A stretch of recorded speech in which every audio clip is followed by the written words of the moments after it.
खूबसूरत पत्तों वाले पौधों की एक बड़ी लिस्ट है। कुछ ऐसे पौधे होते हैं जिनकी बहुत अधिक केयर करनी पड़ती है, चाहे उनको इंडोर रखना पड़े चाहे आउटडोर। वे अधिक देखभाल करने पर ही सर्वाइव कर पाते हैं, जैसे एग्लोनिमा, कैलिथिया, पीस लिली और भी बहुत सारे प्लांट्स हैं। मगर कुछ ऐसे पौधे होते हैं जिनकी बहुत कम केयर करनी पड़ती है, जैसे money plant, araucaria, areca palm. आज की इस वीडियो में मैं आपको फाइकस प्लांट के बारे में जानकारी दूंगा। ये जो प्लांट आप देख रहे हैं, ये फाइकस की एक सुंदर पत्तों वाली वैरायटी है जिसका नाम है स्टारलाइट फाइकस। इस प्लांट की बहुत ही कम केयर की जाए तो भी ये सर्वाइव कर लेता है। इसके पत्ते स्टार की तरह चमकदार होते हैं, इसलिए इस प्लांट को हम स्टारलाइट फाइकस के नाम से जानते हैं। ये प्लांट इंडोर और आउटडोर दोनों जगह रह सकता है। नर्सरी में ये प्लांट अधिक महंगा भी नहीं मिलता है। इसका एक मीडियम साइज़ का प्लांट 100 रुपये में मिल जाएगा। आज की इस छोटी सी वीडियो के माध्यम से मैं इस प्लांट के बारे में पूरी जानकारी दूंगा। इसके लिए कुछ ही मेन बातें हैं जिनको अगर ध्यान में रख लिया जाए तो ये प्लांट हमेशा हेल्दी बने रहते हैं और जैसे जैसे समय बीतता है वैसे वैसे ये प्लांट्स घने बन जाते हैं। तो रिक्वेस्ट है कि इस वीडियो को बिना स्किप किए देख लीजिए और वीडियो अच्छी लगे तो एक लाइक ज़रूर कर दें और जो दोस्त नए हैं वे इस चैनल को सब्सक्राइब कर लें। फाइकस के प्लांट्स की वैरायटीज़ कुछ हद तक पीपल की वैरायटी से मिलती जुलती है। पीपल का जो पेड़ होता है वो तेज़ धूप और गर्मी में भी खड़ा रहता है और अब इस समय पीपल के पौधों में नई नई ग्रोथ होती रहती है। उसी वैरायटी का ये पौधा है। इसको भी अधिक सनलाइट पसंद होती है, मगर जब हम इन पौधों को गमलों में लगाते हैं तो इनको इंडोर रखना पड़ेगा और इनको सेमी शेड एरिया में ब्राइट फिल्टर्ड सनलाइट वाली लोकेशन में रखेंगे तो इनकी अच्छी ग्रोथ होगी। वैसे तो फाइकस प्लांट्स की कई वैरायटीज़ होती हैं, मगर जब इनकी पत्तों की सुंदरता की बात की जाए तो स्टारलाइट फाइकस का नाम सबसे ऊपर आता है, क्योंकि इसके पत्तों की चमक अलग ही बनती है और इसके ग्रीन और येलो कलर का कॉम्बिनेशन इस पौधे को बहुत ही सुंदर बनाता है।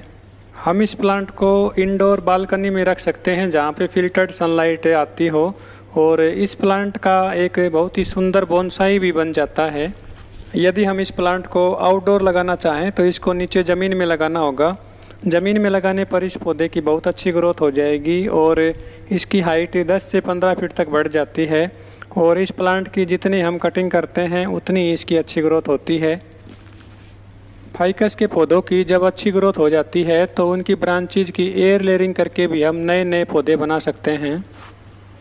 यदि आप इस पौधे की कटिंग लगाना चाहते हैं तो बरसात के मौसम में इसकी कटिंग लगाई जा सकती है। इसकी कटिंग को जब हम लगाते हैं तो एक रूटिंग हार्मोन लगा के लगाया जाए तो 100% लग जाएगी। वैसे इसकी कटिंग बिना रूटिंग हार्मोन के भी लग जाती हैं। 20 से 25 दिनों बाद इनकी कटिंग से रूटिंग शुरू हो जाती है।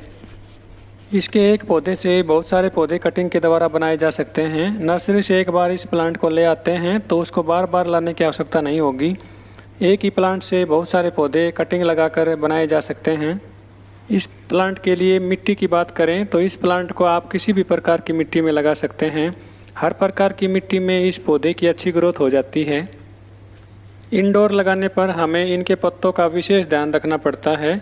कई बार इनके पत्तों पर इंसेक्ट्स और छोटे छोटे कीड़ों का अटैक हो जाता है, जिसके कारण ये इसके पत्तों को खाते रहते हैं। हमें इनसे बचाने के लिए इनके पत्तों पर पानी का छिड़काव करते रहना चाहिए और पानी में साफ़ फंजीसाइड मिक्स करके इसके पत्तों पर छिड़कते रहें। और यदि आपके पास साफ़ फंजीसाइड नहीं है तो इसके पत्तों पर नीम ऑयल का स्प्रे भी किया जा सकता है। गमले में लगे हुए पौधों में जब हम पानी देते हैं तो इनका विशेष ध्यान रखना पड़ता है। इन पौधों को नमी वाली मिट्टी पसंद होती है, मगर जब मिट्टी सोगी हो जाती है तो उस मिट्टी में इसकी जड़ें गलने लगती हैं। इस पौधे को सोगी मिट्टी बिल्कुल भी पसंद नहीं होती, इसलिए जब आप इनमें पानी देते हैं तो इनकी मिट्टी सूख जाए तो ही इनमें पानी देना है। इन पौधों को इनके पत्तों की सुंदरता के कारण ही लगाया जाता है। ना तो इनमें फ्लावरिंग होती है और ना ही इनमें किसी प्रकार की फ्रूटिंग होती है, इसलिए इनके पत्तों की अच्छी ग्रोथ के लिए हमें इन पौधों में नाइट्रोजन रिच ऑर्गेनिक कंपोस्ट या काउडंग कंपोस्ट मिक्स करना चाहिए, क्योंकि नाइट्रोजन युक्त खाद इन पौधों को जब मिलेगी तो इनके पत्तों की अच्छी ग्रोथ होगी। काउडंग कंपोस्ट में नाइट्रोजन की मात्रा अधिक होती है, जिससे पत्तों की अच्छी ग्रोथ होती है। यदि आप मेरी बताई गई इन सब बातों का ध्यान रखोगे तो आपके फाइकस के पौधे हेल्दी बने रहेंगे। यदि आपको इस चैनल की वीडियोज अच्छी लगती हैं तो चैनल को लाइक एंड सब्सक्राइब ज़रूर कर लें। वीडियो में लास्ट तक बने रहने के लिए आप सभी दोस्तों का बहुत बहुत धन्यवाद। Thank you.